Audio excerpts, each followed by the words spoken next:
لوگ نماز اس لیے شروع کرتے ہیں کہ میں 5 نمازیں بھی پڑھتا ہوں، صدقات بھی کرتا ہوں، کام میرا پھر نہیں چلتا، تو میں کہتا ہوں تمہیں پتہ ہی نہیں، نمازی کے لیے تو آزمائش ہے، جتنا ایمان کامل اتنی آزمائش بھی زیادہ ہوگی۔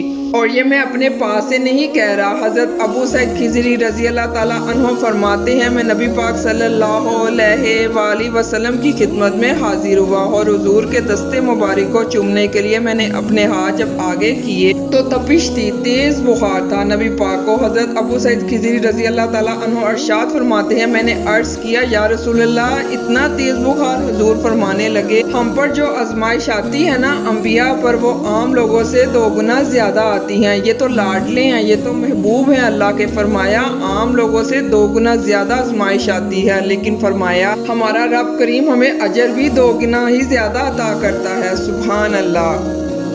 تو حضرت ابو سعید خضری رضی اللہ تعالیٰ عنہ کہتے ہیں موقع اچھا تھا، میں نے ایک سوال بھی کر دیا، میں نے کہا یا رسول اللہ بتائیں نا بھلا دنیا میں زیادہ آزمائشیں کن کو آتی ہیں؟ حضور فرمانے لگے سب سے زیادہ آزمائشیں اللہ کے انبیاء کو آتی ہیں، نبیوں کو آتی ہیں۔ حضور اس کے بعد فرمایا اس کے بعد جو اس کے زیادہ قریب ہوتے ہیں اسے آتی ہیں۔ لوگ کیا سمجھیں گے امام حسن رضی اللہ تعالیٰ عنہ کی آزمائش کو؟ لوگ کیسے سمجھیں گے سیدنا امام حسین رضی اللہ تعالیٰ عنہ کی آزمائش کو؟ فرمایا جو ان کے زیادہ قریب ہوتا ہے اسے زیادہ آزمائش آتی ہے۔ تو حضور کے سب سے قریب تو امام حسن رضی اللہ تعالیٰ عنہ ہے نا، سیدنا امام حسین رضی اللہ تعالیٰ عنہ ہے نا، تو کیا سمجھتا ہے قربت بس نسبت کے اظہار کا نام ہے۔ دنیا میں سب سے زیادہ آزمائشیں ان کو آتی ہیں جو اللہ کے زیادہ قریب ہوتے ہیں، جن کو اللہ پاک زیادہ پسند کرتے ہیں۔ بندہ سمجھتا ہے پتہ نہیں یہ ساری آزمائشیں میرے لیے ہیں، لیکن اس بندے کو پتہ نہیں یہ ساری آزمائشیں، یہ ساری تکلیفیں اس لیے ہیں کہ اللہ پاک دیکھتے ہیں کیا یہ بندہ صبر کرتا ہے، اپنی بارگاہ میں حاضر ہو کے مجھ سے مانگتا ہے، مجھ سے دعائیں کرتا ہے۔ یہ بات سمجھ لے سب سے زیادہ آزمائشیں ان کو آتی ہیں جو اللہ کے زیادہ قریب ہوتے ہیں، جن کو اللہ پاک زیادہ پسند کرتے ہیں۔